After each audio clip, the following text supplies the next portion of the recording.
नमस्कार. न्यूज डंकामध्ये मी महेश विचारे आपल्या सगळ्यांचं मनपूर्वक स्वागत करतो.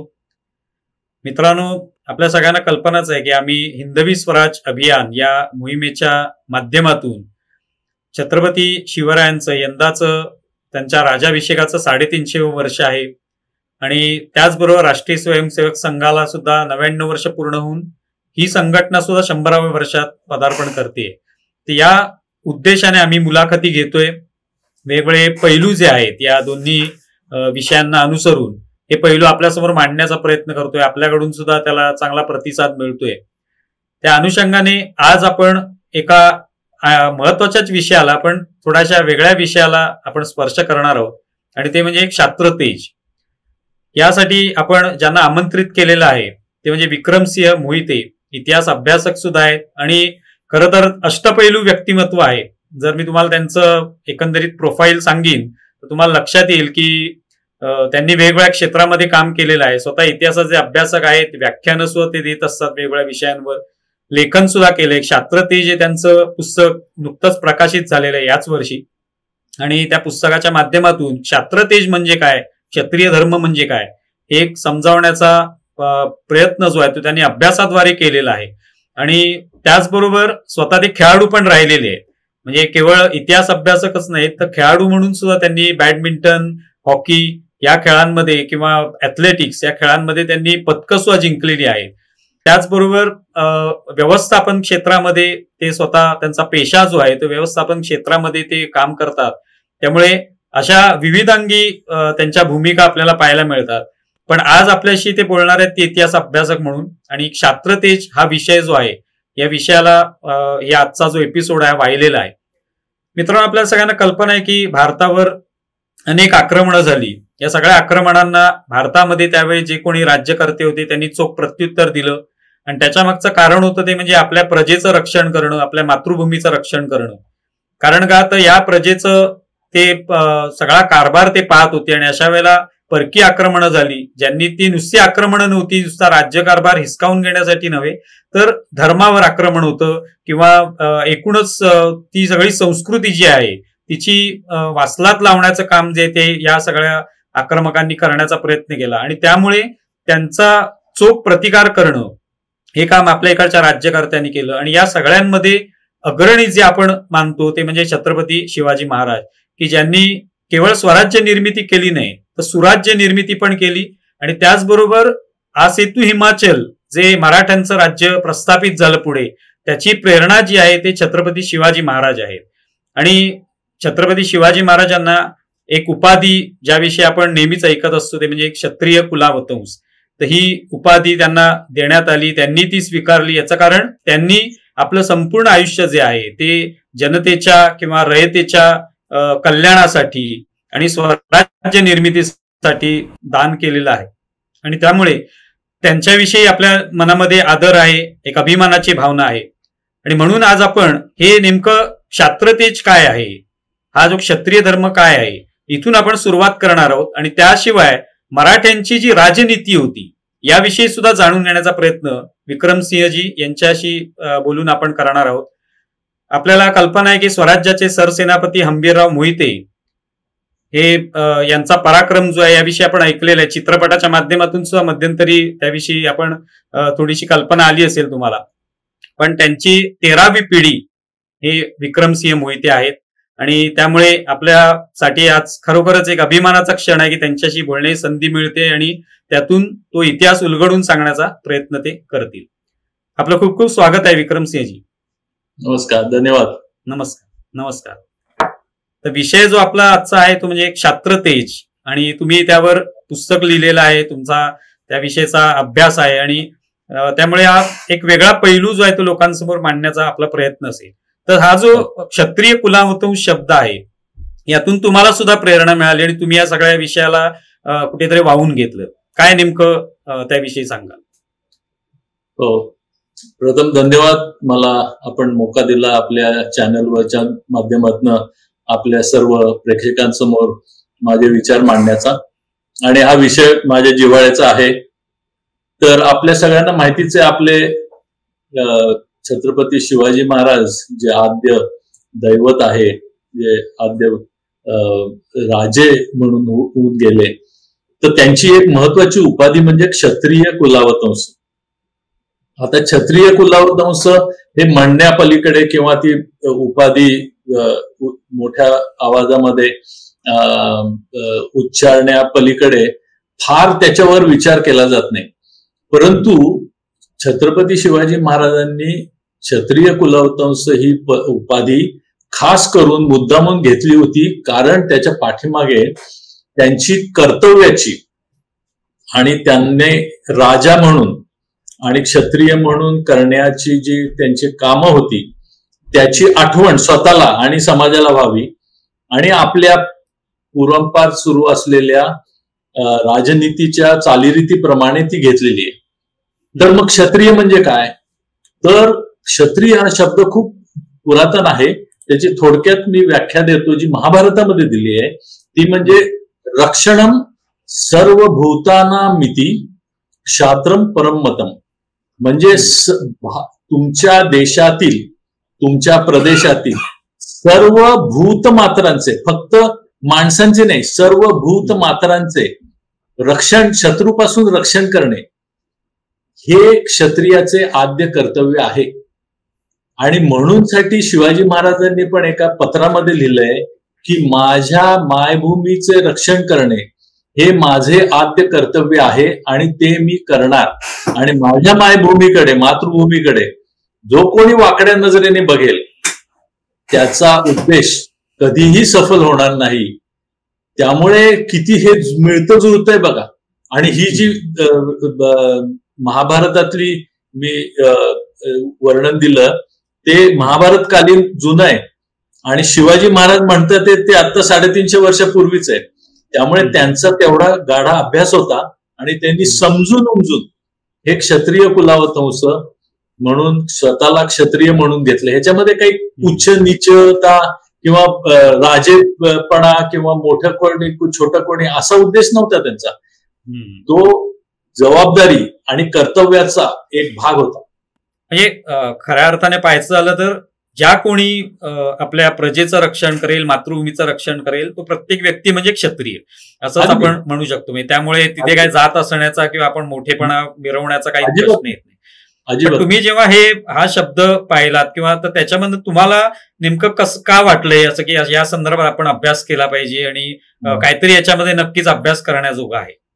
कारण मी एक इतिहासाचा अभ्यासक आहे आणि मध्ययुगीन छत्रपती शिवाजी महाराजांनी हा अभ्यास, मराठ्यांच्या इतिहासाचा अभ्यास करायच्या आधी 2016 मध्ये मी MA इंडॉलॉजी केलं, म्हणजे प्राचीन भारतीय विद्या आणि इतिहास हा विषय घेऊन. आणि जेव्हा छत्रपती शिवाजी महाराजांचा मी अभ्यास सुरू केला तेव्हा मला ह्या दोन्हीची सांगड घालावीशी वाटली, कारण त्याच्यामध्ये एवढं साधर्म्य आहे, एवढी समानता आहे आणि त्याच्यामध्ये शिवाजी महाराजांचा हा अभ्यास झाला होता असं मी पुराव्यानिशी खात्रीपूर्वक तुम्हाला सांगू शकतो. आणि आपल्याला सगळ्यांना माहिती आहे की शिवाजी महाराजांनी काय केलं. म्हणजे सिंहगड जिंकला, अफजल खानाला मारलं, पन्हाळ्याच्या बेड्यातून पळून गेले, शाहिस्तेखानाची बोटं कापली, त्यांच्यावर सर्जिकल स्ट्राईक केला, गनिमी कावा केला. हे काय केलं? किल्ले बांधले, रायगडवर राजधानी स्थापन केली. हे कशामध्ये मोडतं? तर त्यांनी काय केलं. पण त्यांनी का केलं ह्याच्यामध्ये मला जास्ती रस होता. आणि ते जेव्हा केलं तेव्हा मी पहिला प्रश्न विचारला की कोण आहेत शिवाजी महाराज? तर क्षत्रिय कुलावतंस. म्हटलं क्षत्रिय कुलावतंस म्हणजे काय? तर बाबा क्षत्रियांमधला एक उत्तम असा अलंकार म्हणजे गळ्यातला ताईत ज्याला म्हणतात ना, की क्षत्रियांमधला सगळ्यात बेस्ट ऑफ द बेस्ट.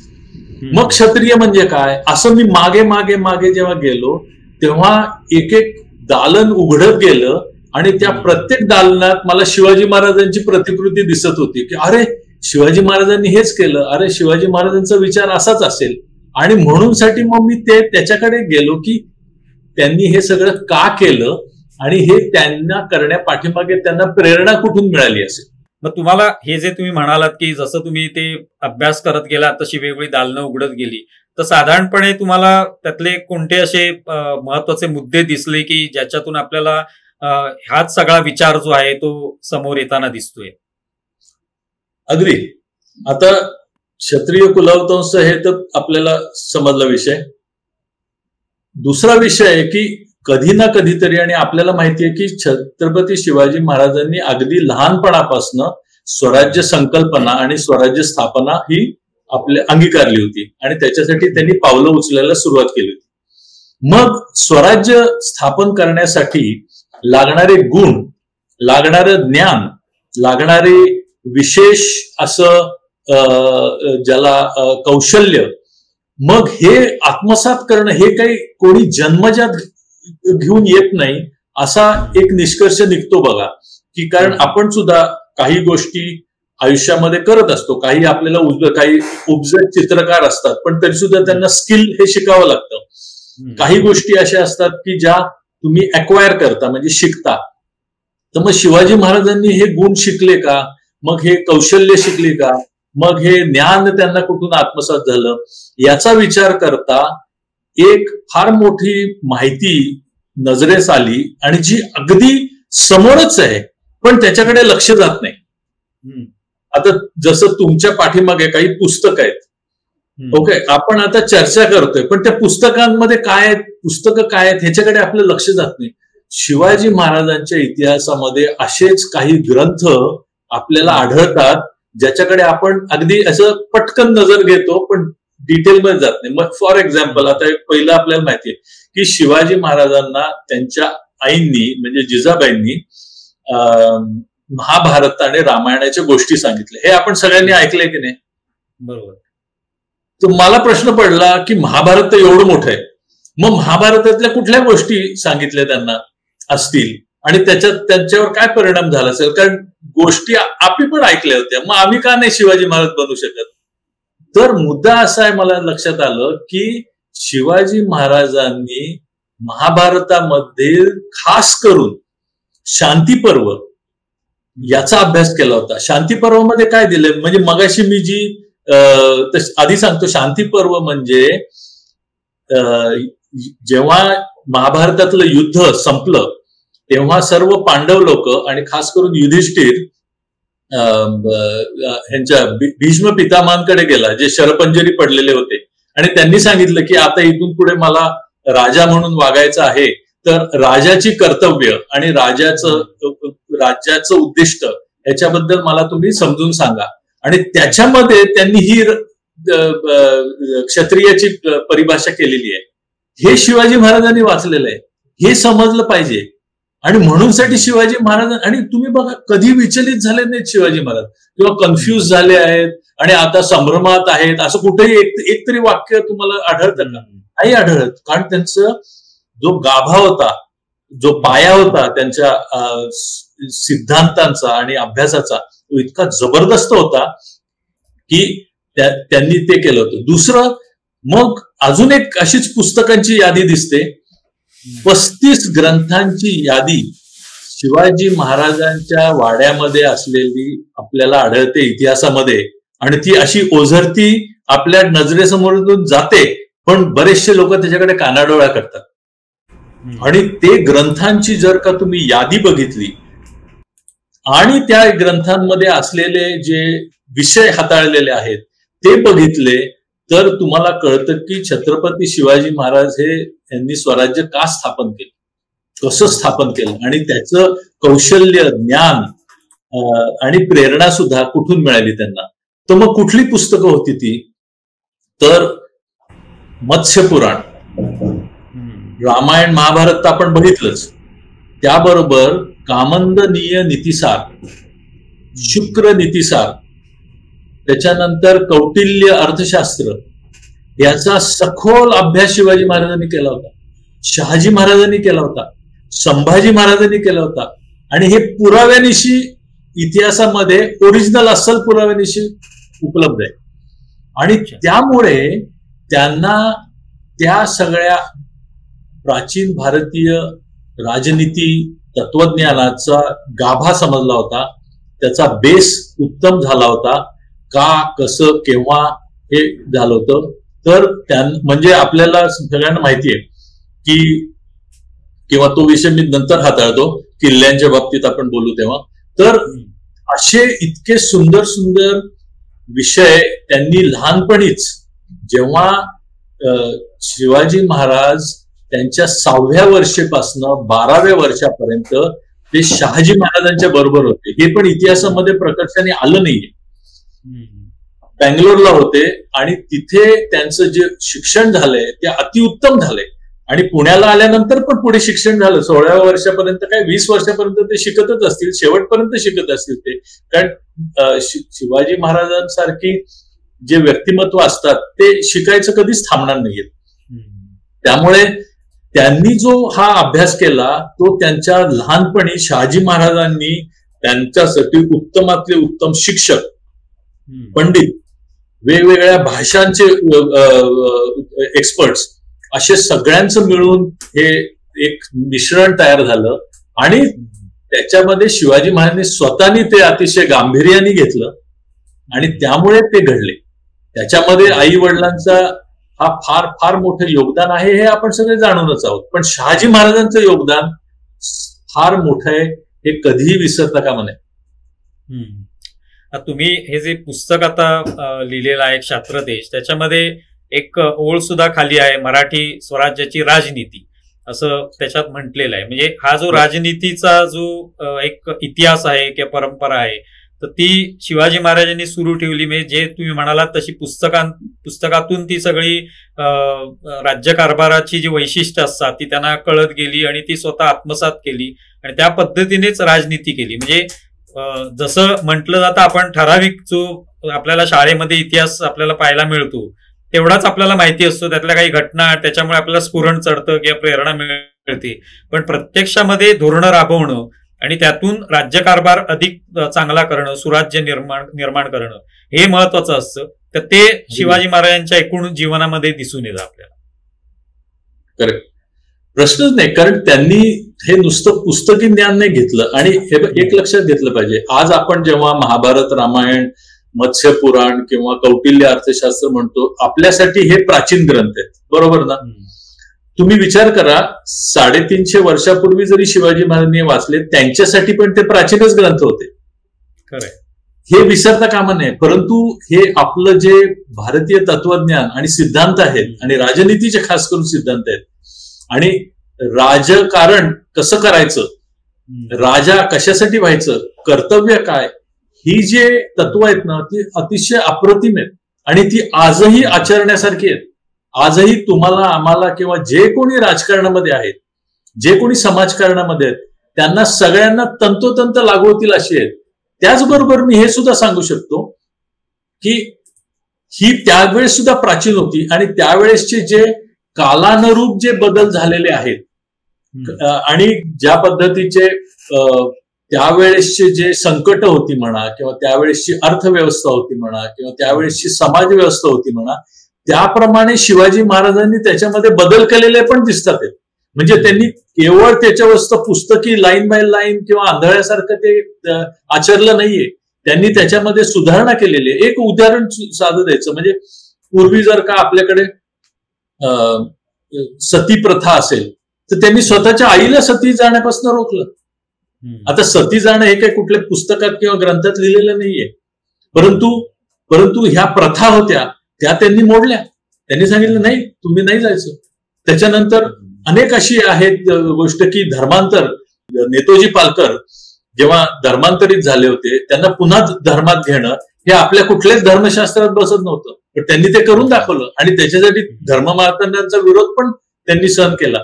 त्यामुळे अशाच दृष्टीने त्यांनी अनेक गोष्टी अशा केल्या की ज्या काळानुरूप एक क्षत्रिय राजा म्हणून करणं योग्य होतं, आणि तो सारासार विवेक त्यांनी ठेवला. हे जास्ती मला महत्वाचं वाटतं. निश्चितपणे म्हणजे एक द्रष्टा व्यक्ती जो असतो की ज्याला हे सगळं सुधारणा करणं आणि जे पुढच्या पिढीसाठी ते उपलब्ध करून देणं, तर हा खरोखरच एक विचार महाराजांच्या एकूण या सगळ्या राज्यकारभारामध्ये दिसून येतो.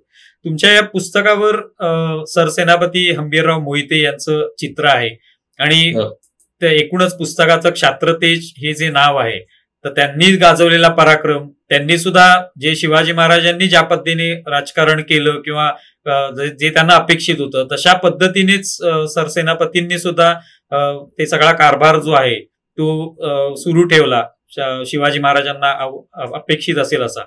तर त्याविषयी तुम्ही काय सांगाल? म्हणजे त्यांचा प्रामुख्याने तुम्ही चित्र सुद्धा त्याचा पहिल्या मुखपृष्ठावर आहे आणि त्यांचा उल्लेख त्याच्यामध्ये केलेला आहे. हो, ऍक्च्युली माझी अभ्यासाची सुरुवात अशीच झाली, कारण आमच्याकडे काही घरामध्येच काही कागदपत्र, अस्सल कागदपत्र मिळाली आणि मग त्याचा अभ्यास करताना मला काही गोष्टी उलगडल्या की हा सुद्धा विषय चांगला आहे. आणि आमच्या कोऑर्डिनेटर होत्या, त्यांनी सांगितलं की तुम्ही तुमच्या घराण्याचं डॉक्युमेंटेशन करा. आणि तशी माझी ऍक्च्युली अभ्यासाची सुरुवात झाली. आणि ते करता करता मला लक्षात आलं की छत्रपती शिवाजी महाराजांच्या कारकिर्दीमध्ये एक 2-3 फेज आले. एक म्हणजे त्यांचं विद्यार्थी दशा असेल आणि पहिली 16 वर्ष, मग नंतर स्वराज्य स्थापनेचा संकल्प आणि सुरुवात. परंतु तुम्हाला जर आश्चर्य वाटेल की समजा आपण असं म्हटलं की 1645 मध्ये त्यांनी सुरुवात केली, पण जर का 1640 मध्ये त्यांनी स्वराज्य संकल्पना आणि ह्याच्यावर विचार करायला सुरुवात केला, तर जवळजवळ 1670 पर्यंत, बघा 1640 पासून 1670 पर्यंत म्हणजे 30 वर्ष आपल्या स्वराज्याची जी लांबी, रुंदी, उंची आणि संख्या होती ती 65 ते 70 किल्ल्यांच्या वर नव्हती. आणि त्याच्यामध्ये 1665 मध्ये जेव्हा मिर्झा राजा जयसिंग आला तेव्हा तर 23 किल्ले परत द्यावे लागले. त्यामुळे तर 32 किल्ल्यांपर्यंत खाली गेली होती. आणि त्यावेळेस शिवाजी महाराजांना कळलं की त्यांचा उद्देश काय होता, असेतू हिमालय, म्हणजे हिमालयापासून दक्षिणेतील समुद्राच्या किनाऱ्यापर्यंत आपलं स्वराज्य निर्माण झालं पाहिजे. आता 30 वर्षापर्यंत 30-35 किल्ले किंवा 40 किल्ले, 65 किल्ले जर का असतील तर मग आपण भारत कधी पादाक्रांत करायचा. आणि त्याच्यासाठी 1670 नंतर शिवाजी महाराजांनी अतिशय मोठ्या संख्येमध्ये आणि दृढ निश्चयाने मुघलांविरुद्ध प्रत्यक्ष कारवाईला सुरुवात केली. तोपर्यंत मुघलांशी ते जरा लपून छपून किंवा सांभाळून वागत होते. डायरेक्ट त्यांच्याशी एखादा किल्ला घेतला त्याच्या पलीकडे काही फार गोष्टी करत नव्हते.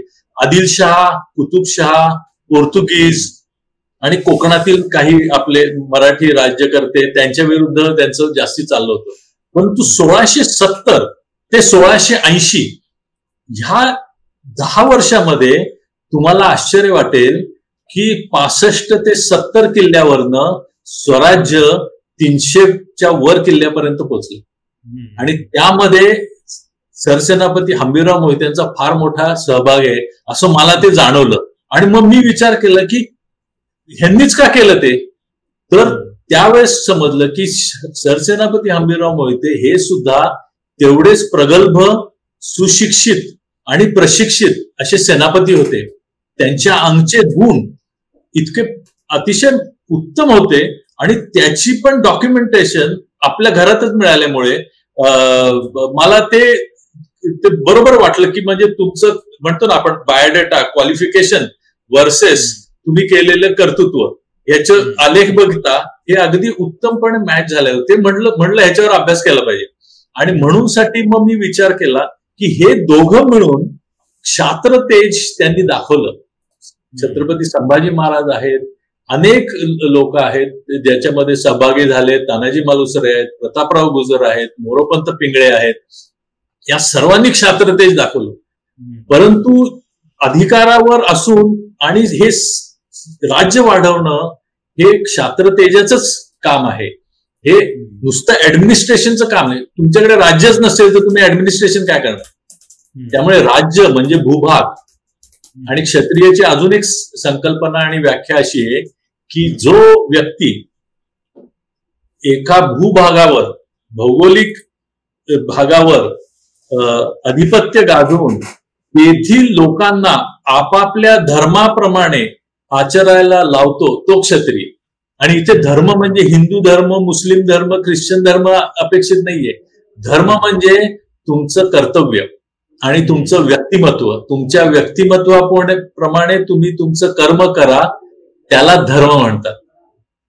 आणि हे हंबीरराव मोहित्यांमध्ये पण दिसलं आणि त्याप्रमाणे त्यांनी त्यांच्यावर मोठ्या मोठ्या जबाबदाऱ्या टाकल्या आणि स्वराज्य निर्माण करण्यासाठी, सैन्य शक्ती निर्माण करण्यासाठी, त्यांना ट्रेन करण्यासाठी आणि पुढील पिढी घडवण्यासाठी हंबीरराव मोहित्यांचं योगदान अतिशय वाखाणण्याजोगं आहे असं मला आढळून आलं.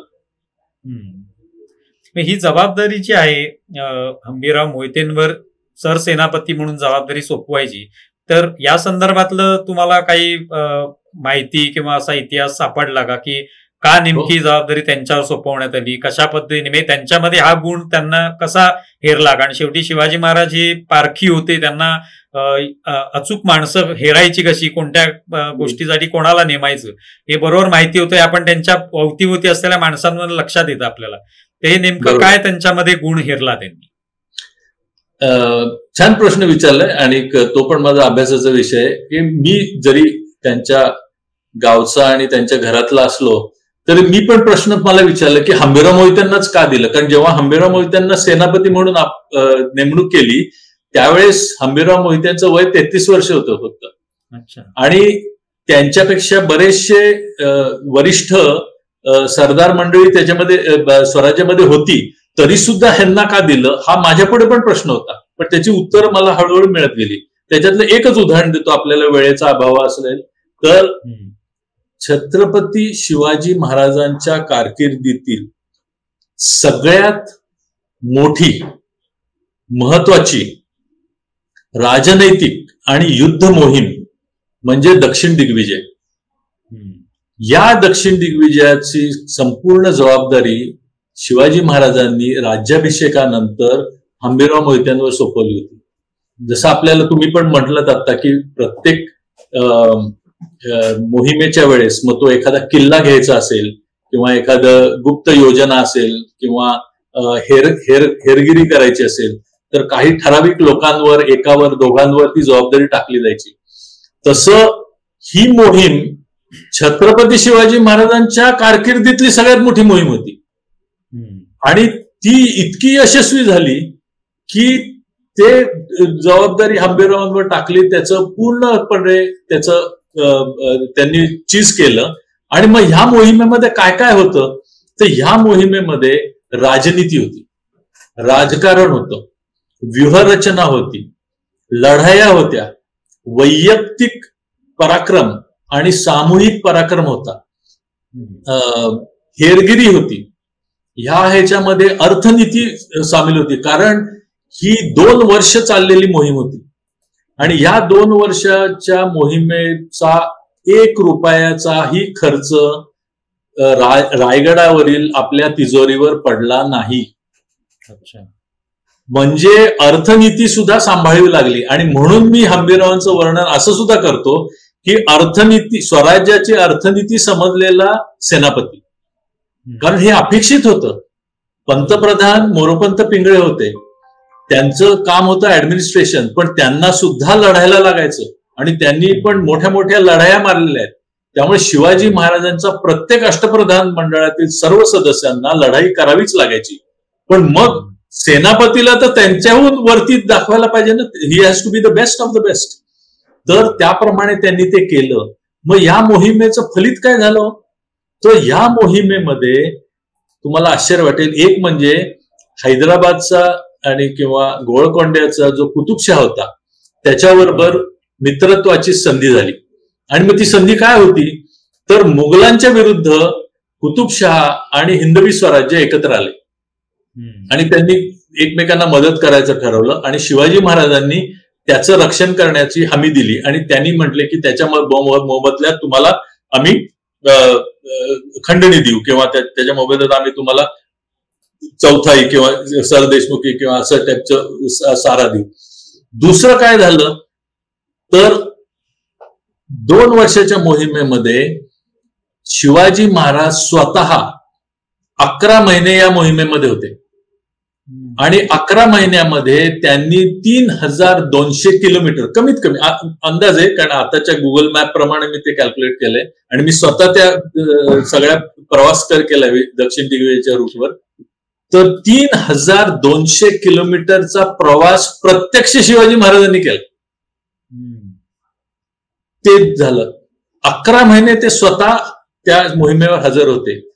गोवळकोंड्यापर्यंत शिवाजी महाराज स्वतः राज्याभिषेकानंतर छत्रपती म्हणजे बादशाह सारखे ते तिथं रवाना झाले होते. स्वतः बरोबर 50,000ची फौज घेतली होती त्यांनी. तुम्ही कधी ऐकलंय वाचलंय की शिवाजी महाराजांनी 50,000 फौज घेऊन गेलेत? 20,000 सुद्धा तुम्हाला कधी सापडणार नाही. पण तो एक प्रकारचा एक शो होता, एक प्रकारची ती त्यावेळेसची राजकारणाची ती गरज होती आणि त्याला पण राजनीती म्हणतात की लोकांवर काय परिणाम होतो त्याचे परिणाम पण तुम्हाला सांगतो. नंतर ह्या मोहिमेमध्ये हंबीररावांच्या नेतृत्वाखाली 100च्या वर किल्ले स्वराज्यामध्ये सामील झाले. 100च्या वर किल्ले एका मोहिमेत. म्हणजे किती मोठी मोहीम असेल तुम्ही विचार करा. तर म्हणून म्हटलं ना, 70 किल्ल्यावरनं एकदम 300 किल्ल्यावर मजल कशी मारली. आणि तुम्हाला गंमत सांगतो आणि जे आपल्याला लक्षात आलं पाहिजे जेव्हा आपण हिंदवी स्वराज्याचा अभ्यास करतो तेव्हा 300 किल्ल्यांपैकी 122 किल्ले हे महाराष्ट्राच्या बाहेर दक्षिणेत आहेत शिवाजी महाराजांच्या वेळेस. नंतर तर ऑफकोर्स माधवराव पेशवे, आपलं बाजीराव पेशवे आणि नानासाहेब आणि माधवराव आणि मोरारराव घोरपडे वगैरे त्यांनी तर ते वाढवलंच. परंतु 122 किल्ले छत्रपती शिवाजी महाराजांच्या काळामध्ये हे महाराष्ट्राच्या बाहेर दक्षिण आहेत. म्हणजे केवढी मोठी मोहीम होती विचार करा.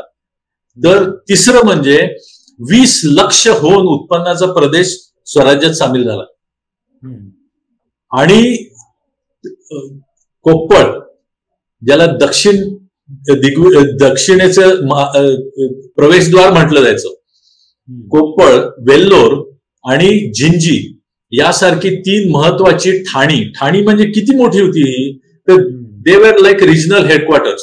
म्हणजे तिथं लॉजिस्टिकल बेस, तिथं सगळं सामान सुमान, सैन्य, धनधान्य, हत्यारं आणि पैसा अडकास ठेवण्याची बंदोबस्त असे मोठे मोठे हे होते. किती मोठे होते. वेल्लोर हा 133 एकरमध्ये पसरलेला भुईकोट किल्ला आहे. 133 एकरमध्ये. जिंजी किती मोठा आहे तर 5 टेकड्यांचा मिळून एक किल्ला आहे आणि त्याचं सर्कम्फरन्स 11 स्क्वेअर किलोमीटर आहे. आणि तो पूर्णतः पुनर्निर्माण केला शिवाजी महाराजांनी 1 वर्षात. त्यामुळे ही तुम्हाला सांगतो ही राजनीती आणि हा जो, आणि तेव्हा त्याचा परिणाम पुढच्या 20 वर्षापर्यंत झाला. आणि आज सुद्धा आपण जो भारत आज उपभोगतोय म्हणा किंवा भारताचं स्वातंत्र्य उपभोगते त्याचं मूळ या दक्षिण दिग्विजय मोहिमेत आहे असं मला कधी कधी जाणवतं. कारण त्यामुळे तुम्ही विचार करा, पूर्वी जो भारत आपलं स्वराज्य होतं ते पुण्यापासनं ते रायगड तुम्ही विचार करा आणि वरती नाशिकच्या वरपासून ते थोडं पन्हाळ्यापर्यंत म्हणजे साधारण 200-250 स्क्वेअर किलोमीटरचा आपला स्वराज्य होतं राज्याभिषेकापर्यंत. त्याच्यानंतर आणि डिफेन्स स्ट्रॅटेजी ज्याला म्हणतात, आणि म्हणून मी म्हणतो की शिवाजी महाराज अस्सल कसलेले सेनापती होते, राजे होते आणि राजनीतिज्ञ होते आणि युद्धनीती तज्ञ होते. आणि त्याला जोड मिळाली हंबीरराव मोहित्यांची. कारण त्यांनी ही 200 किलोमीटरची जी खोली होती ती रायगडापासून खाली 1200 किलोमीटर नेली, तंजावूर पर्यंत नेली, कावेरीच्या नदीपर्यंत नेली आणि बंगालच्या उपसागरापर्यंत नेली. आपल्याला माहिती नाहीये बंगालच्या उपसागरापर्यंत शिवाजी महाराज आणि हंबीरराव मोहिते गेलेत. शिवाजी महाराजांनी मद्रासमध्ये जाऊन तिथं कालीकंबल मातेच्या मंदिरामध्ये जे समुद्र किनाऱ्यावर तिथं जाऊन नवरात्रीच्या पहिल्या दिवशी पूजा केली आहे 1677 मध्ये. हो, तो मद्रासचा जो बीच आहे आता जो तिथं जाऊन महाराजांनी पूजा केली, तिथं ते मंदिर आहे, तिथं जाऊन आम्ही आलोय. तर सांगायचा मुद्दा असा की एवढी जी प्रचंड डेप्थ म्हणतात किंवा ह्याला मिलिटरीच्या भाषेमध्ये स्ट्रॅटेजिक डेप्थ म्हणतात, ती त्यांनी निर्माण केल्यामुळे काय झालं तर औरंगजेब जेव्हा खाली आला तेव्हा त्याला 200-250 किलोमीटरचं स्वराज्य नाही सांभाळावं लागलं. त्याला सगळं सैन्य 5 लाख सैन्य घेऊन आला होता. तुम्ही विचार करा, महाराष्ट्रातले सगळे किल्ले काबीज झाले होते. तुम्ही एका किल्ल्याचं नाव सांगा की जो काबीज झाला नव्हता कधी ना कधीतरी. नंतर आपण जिंकून घेतले. जिंजी किल्ला नसता आणि तिथं राजधानी स्थापन केली नसती आणि राजाराम महाराज आणि ताराराणींनी त्याचा आश्रय घेतला नसता तर हिंदवी स्वराज्य संपलेलं होतं. कारण महाराष्ट्रामध्ये लपायला जागाच नव्हती राजघराण्याला. त्यामुळे जिंजी किल्ल्यामुळे या दक्षिण दिग्विजयाच्या वेळेस तो डागडुजी करून शिवाजी महाराजांनी दूरदर्शीपणा ठेवून तो तयार केल्यामुळे आणि हे केवळ आणि केवळ युद्धनीतीचं शास्त्र आहे बरं का. स्ट्रॅटेजिक डेप्थ, सामरिक खोली निर्माण केल्यामुळे हे होऊ शकलं. आणि त्यामुळे स्वराज्याचा राजा वाचला, राजाराम महाराज, राणी वाचली, स्वराज्याची छत्रपतीची गादी वाचली आणि म्हणून स्वराज्य वाचलं. मग भला एक किल्ला असू दे आपल्या हातात पण मराठा राज्य टिकून होतं. आणि औरंगजेबाची 5 लाखाची सेना सगळीकडे विस्तारली गेली. त्यामुळे कुठे 20,000, कुठे 10,000, कुठे 5,000. आणि मग संताजी घोरपडे, धनाजी जाधव, त्याच्यानंतर आपले हे अमात्य बावडेकर यांनी सगळ्यांना ठोकून काढलं.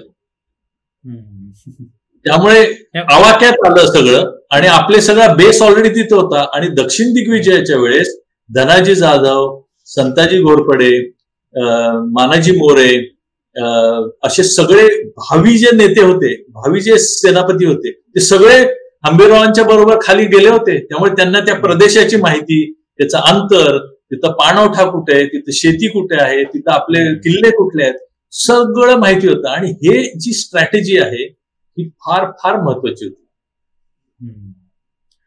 तुम्ही जे म्हणाला त्या पद्धतीनेच दूरदर्शीपणा जो होता की अगदी खालपर्यंत हे सगळं स्वराज्य पसरवलं, त्याचा फायदा पुढे जाऊन झाला आणि त्याच्यामुळेच आपलं स्वराज्य जे ते वाचू शकलं. आता तुम्ही या पुस्तकामध्ये जो राजनीतीचा उल्लेख केलेला आहे तर त्याच्यामध्ये राजनीती म्हणजे फक्त केवळ दुसऱ्या कोणीतरी शत्रूवर हल्ला करणं किंवा त्याला परतवून लावणं किंवा तिथे स्वराज्य पसरवणं किंवा त्याचा पाया अधिक मजबूत करणं एवढंच नाही, तर त्याच्यामध्ये अनेक पैलू असतील. तर ते कोणते कोणते पैलू तुम्हाला अभ्यास करता आले? सगळ्यात महत्वाचं म्हणजे आपल्याला पण माहिती आहे की आपल्याला जर का संसार करायचा असेल तर सगळ्यात पहिली गोष्ट म्हणजे अरे तू कमव आधी मग लग्न कर, आधी कमव मग घर बांध. बरोबर? तसं आता हा तर केवढा मोठा प्रपंच होता महाराजांचा. आणि त्यांनी शिकलं होतं की अर्थो मूल ही धर्म हा आणि कोशस्य मूल ही दंड हा. म्हणजे सैन्य हे पैशाच्या जोरावर उभं करता येतं आणि धर्म हा सुद्धा पैशाच्या जोरावर, अर्थाच्या जोरावर करता येतो. त्यामुळे शिवाजी महाराजांनी अर्थनीती, युद्धनीती, शस्त्रनीती, दुर्गनीती, परनीती, गृहनीती आणि असे अनेक विषय, मग शेती असेल, त्याच्यानंतर समाजकारण असेल, मग सामाजिक सुधारणा असतील, हे सगळे विषय या राजनीतीच्या खाली आणि क्षात्र धर्माच्या खाली, क्षात्र तेजाच्या खाली येतात. क्षात्र तेजाचं अजून एक सुंदर वर्णन सांगू महाभारतातलं की जसं आपल्याकडे अनेक धर्म आहेत, प्रत्येकाचं जे काही कर्तव्य आहे, जे काही आपले उद्योग आहेत ते आपले धर्म आहे. आणि त्याप्रमाणे परंतु महाभारतामध्ये असं सांगतात की जसं हत्तीच्या पायाच्या ठस्यामध्ये इतर सर्व प्राण्यांचे ठसे सामावून घेता येतात आणि घेतले जातात, त्याप्रमाणे क्षात्र तेजाच्या आणि क्षात्र धर्माच्या खाली सर्व धर्म व्यवस्थित अबाधित टिकू शकतात, वाढू शकतात आणि राहू शकतात. आणि एखादा धर्म जर का खाली गेला किंवा लोप पावला तर त्याला पुन्हा ऊर्जितावस्था वरती येण्यासाठी क्षात्र धर्मच उपयोगी पडतो. एवढं महत्वाचं वर्णन महाभारतकारांनी करून ठेवलंय आणि आपले भारतातील तत्वज्ञानी लोकांनी करून ठेवलेलं आहे आणि जे अजूनही लागू आहे आपल्याला. आणि हे शिवाजी महाराज कोळून पेलेले होते अगदी.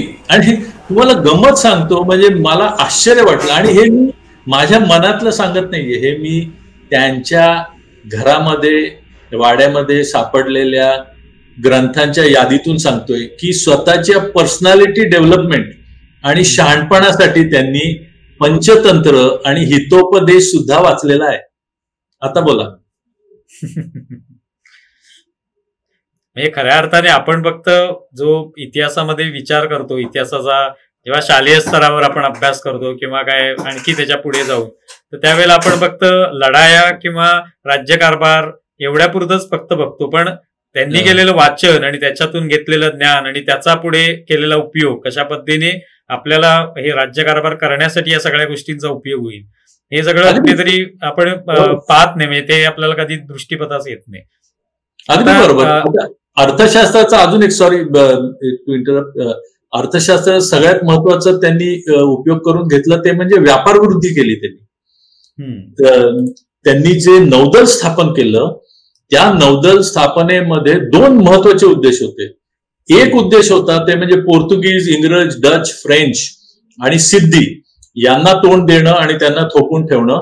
परंतु दुसरा महत्वाचा उद्देश होता तो म्हणजे व्यापार करणे, व्यापार वृद्धी. आणि आपल्या महाराजांची, मराठ्यांची जहाजं ही सिंधू पार करून, सिंधू बंदी होती त्यावेळेस, मी सांगितलं ना, पूर्वीचे जे प्रथा होत्या त्या सगळ्या त्यांनी पाळल्या नाहीत, बऱ्याचशा मोडून काढल्या. आणि सिंधू बंदी हा एक मोठा प्रघात होता तेव्हाचा, तो त्यांनी मोडून आपली व्यापारी जहाजं आखातापर्यंत पाठवायचे. ते मक्केला महाराष्ट्रीयन जहाजं जायची व्यापाराची, आणि व्यापारी जहाजं होती 640 गलबत होती महाराजांकडे.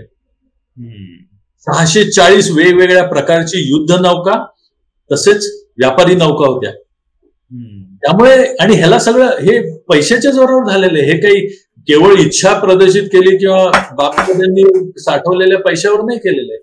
त्यामुळे हे गुण आपल्याला आजही घेता येतील की आपण स्वकर्तृत्व मी उभं करू शकतो. बरोबर. नाही म्हणजे आता तुम्ही जे सांगितलं किंवा हे नेहमीच आपल्याला वेगवेगळ्या पुस्तकांच्या वाचनातून म्हणा किंवा इतिहासातून समोर येतं की अत्यंत कमी कालावधीमध्ये सगळं हे महाराजांनी उभारलेलं आहे. म्हणजे त्यांना माहिती आहे की हे सगळं उभारायला काही वेळ लागू शकतो, पण म्हणून त्याने तो वेळ घेतलेला नाही. जेवढं कमीत कमी वेळेत आपल्याला सगळं उभारता येईल, किल्ले घेणं, स्वराज्याचा विस्तार करणं, आर्थिक जे काय आपल्याला मजबूती आवश्यक आहे ती करणं किंवा सैन्य उभारणं, हे सगळं जे ते एवढ्या कमी काला, म्हणजे वयाची 50 पर्यंत त्यांनी एवढं सगळं उभारलेलं आहे. तर हा सुद्धा एक क्षात्रतेजाचा एक गुण म्हणता येईल की हे जर करायचंय खरोखर तर तुम्हाला ते तेवढ्या कमी वेळेत करून दाखवावं लागेल, झपाट्याने करून दाखवावं लागेल. शिवाजी महाराजांचं त्याच्यामध्ये 100% योगदान आहेच, पण त्यांचे आई वडील, त्यांचे गुरुजन आणि त्यांना ज्यांनी शिकवलं त्या सगळ्यांचं याच्यामध्ये योगदान आहे आणि ते कौतुकास्पदच आहे. आणि शिवाजी महाराज ऑफकोर्स, तुम्ही कोणाला तरी घोड्यावर बसवू शकता, पण ते घोड्यावर बसून रपेट करायची की नाही हे शेवटी त्या व्यक्तीलाच ठरवायचंय. शेवटी योग्यता त्यांनी स्वतःच्या कर्तृत्वाने शिकवली. त्यामुळे नुसती नीती म्हणून असून उपयोग नाही, तर त्याचे धोरण आखणे आणि त्याच्यावर अंमलबजावणी करणे, आणि ती अंमलबजावणी टिकेल. कारण शेवटी 180 वर्ष हिंदवी स्वराज्य टिकलं, त्याचं कारण एवढा जबरदस्त फाउंडेशनल बेस होता. अष्टप्रधान मंडळाने जे काम केलं होतं त्यांनी फार मोठं काम केलेलं आहे. आपल्याला त्याचा सगळ्यांनी आपण अभ्यास केला पाहिजे. प्रचंड मोठा अभ्यास त्यांनी काम केलेलं आहे आणि ते काम आणि ती धोरणं, त्या पॉलिसीज छोट्या मोठ्या प्रमाणे पुढे पण उपयोगी पडल्या, काही बदलाव्या लागल्या, परंतु बऱ्याचशा प्रमाणामध्ये जो ढाचा होता आणि छत्रपती ही जी संज्ञा आणि ही जी गादी आणि ही जी अथॉरिटी बनवली त्याच्यासाठी सगळ्यांनी प्राणार्पण केलंय, हे विसरता कामा नये. बरोबर. तुम्ही आता हे जे पुस्तक लिहिलं त्या माध्यमातून मी आता लोकांनी वाचलं असेल, अनेकांचे प्रतिसाद तुम्हाला मिळाले असतील. काय नेमकं लोकांची अपेक्षा आहे किंवा तुमची आता काय अपेक्षा आहे की लोकांनी अशा पद्धतीचं म्हणजे तुमचं पुस्तक वाचावंच, पण त्या माध्यमातून इतर सुद्धा ज्याचा तुम्ही संदर्भ घेतलात तर तशी पुस्तकं वाचावीत, जेणेकरून क्षात्रतेज म्हणजे काय, क्षत्रिय धर्म म्हणजे नेमकं काय हे लोकांना समजू शकेल. हो, नाही, माझं पुस्तक वाचा हा उद्देश नाहीये, परंतु मुद्दा असा आहे की छत्रपती शिवाजी महाराज आणि मराठा स्वराज्याचा जो आपण सगळे अभिमान बाळगतो, त्या अभिमान आतापर्यंत जो आपण ज्या गोष्टी करता अभिमान बाळगतो त्याच्यापेक्षाही अजून 10 पटींनी महत्वाच्या गोष्टी शिवाजी महाराजांनी केलेल्या होत्या, अभ्यासल्या होत्या आणि अंमलात आणल्या होत्या, त्याचा पण अभ्यास करावा, हा उद्देश नंबर 1. दुसरा उद्देश, मी ठामपणे असं सांगतोय की छत्रपती शिवाजी महाराजांनी भारतातील प्राचीन राजनीती, सिद्धांत आणि तत्वज्ञान हे पुनर्जीवित केलं आणि तो विचार आपण आपल्या स्वराज्याच्या अभ्यासातनं आणि आपल्या वैचारिक बोलण्यातनं आला पाहिजे. तिसरी गोष्ट, ही जी सिद्धांत आहे ते आपण सगळे विसरलो आहोत. थोड्याफार प्रमाणामध्ये काही नावं, कौटिल्य अर्थशास्त्र माहिती आहे, चाणक्याची सिरीज टीव्हीवर आपण बघितली आहे, महाभारत अगदी न चुकता आपण टीव्हीवर बघितलंय, रामायण बघितलंय, परंतु त्यातला जो गाभा आहे आणि जो तत्वज्ञान आहे, ते तत्वज्ञान सांगण्यासाठी ते महाभारत रचलं गेलेलं आहे. ते खरं होतं का खोटं होतं, मग त्यांनी हे केलं का नाही, हा वेगळा विषय चर्चेचा, परंतु त्याच्यातला जो गाभा आहे तो आज सुद्धा लागू आहे, हे महत्वाचं.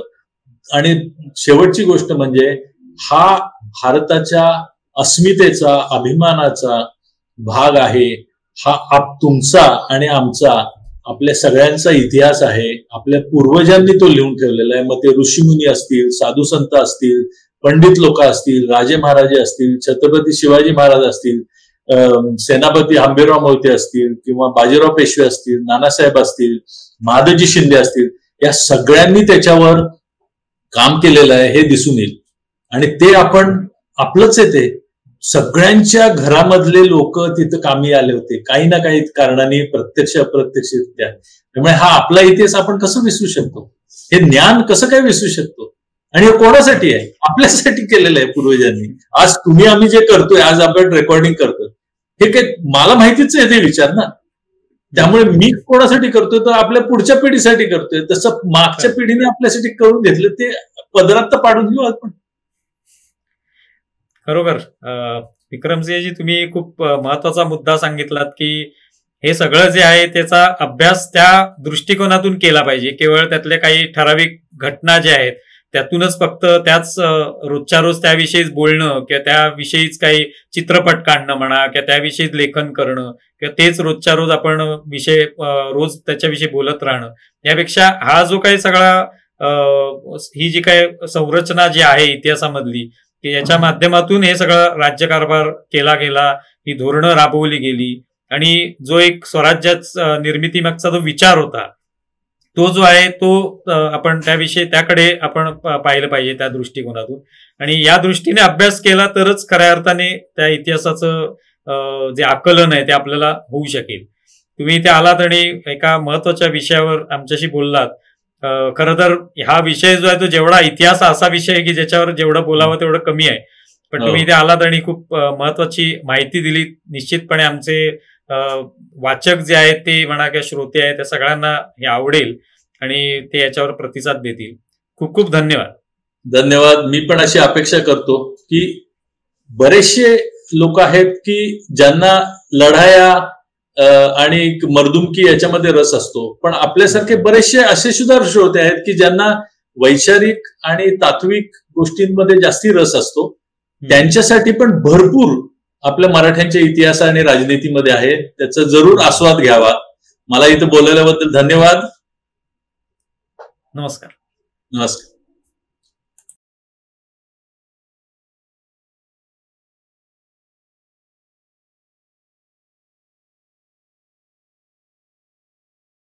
आमचा व्हिडिओ जास्तीत जास्त लाईक करा, शेअर करा आणि आमचं YouTube चॅनल सबस्क्राईब करा. धन्यवाद.